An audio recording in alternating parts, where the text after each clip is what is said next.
kopi. Kita akan panggilkan ke depan Bapak Dr. Andes Sahidal Kasri MPD selaku Kepala Perwakilan BKKBN Provinsi Aceh. Kenapa di warung kopi? Karena banyak remaja sekarang lebih santai duduknya di warung kopi, kemudian lebih banyak belajar di warung kopi dan lebih rileks. Jadi kita bukan nyasar, tapi memang adalah hari ini kegiatan yang kita gagas.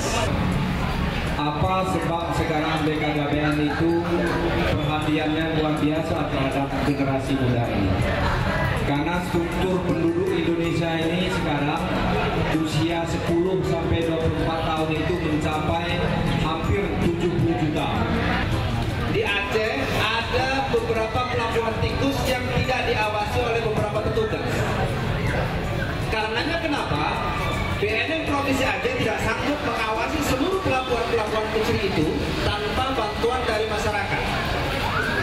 Baru-baru ini kita sudah mohon bantuan kepada Panglima Laut untuk berperan serta untuk mengambil bagian dalam rangka mengawasi daerahnya masing-masing. Itu terkait dengan masuknya narkotika di Aceh. Apa sih kepanjangan daripada dua hal ini, BKKBN dan genre? Siapa? Badan Kependudukan dan Keluarga Berencana Nasional. Terus kalau genre itu generasi berencana nasional. Kalau untuk wanita usia ideal menikah itu 21 tahun.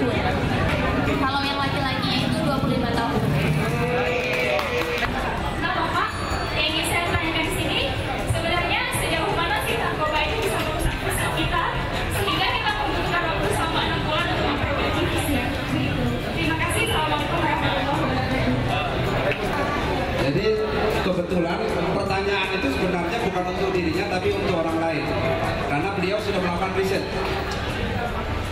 Sahabat-sahabat warung kopi sekalian, kenapa dikatakan atau diperlukan 1 tahun untuk melakukan rehabilitasi?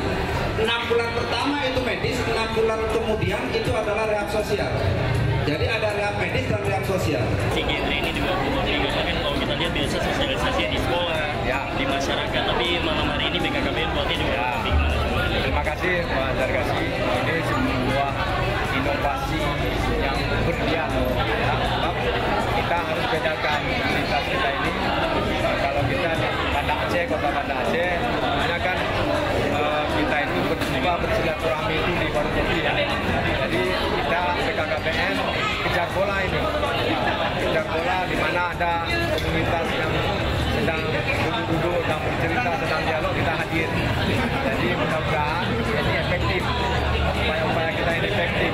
Di samping memang yang kita undang itu dan yang di luar undang-undang kita ini pun kan mendengar juga side effect-nya itu luar biasa. Jadi selain dari tahunya juga yang kemudian juga ada. Ini ada apa? Pertanyaannya pasti ada. Ini ada apa? Jadi dia minimal mengatur juga. Kalau kita lihat ini penyampaian pesan tentang narkoba, kira-kira cocok nggak nih melalui warung kopi yang seperti dilakukan oleh BKKBN? Justru sangat cocok. Terima kasih sama BKKBN sudah diajak BNN untuk bergabung untuk di warung kopi. Kenapa? Warung kopi itu tempat kumpulnya masyarakat Aceh, tempat sosialisasi, tempat kumpulnya remaja. Dan narkotika itu banyak menyasar para remaja.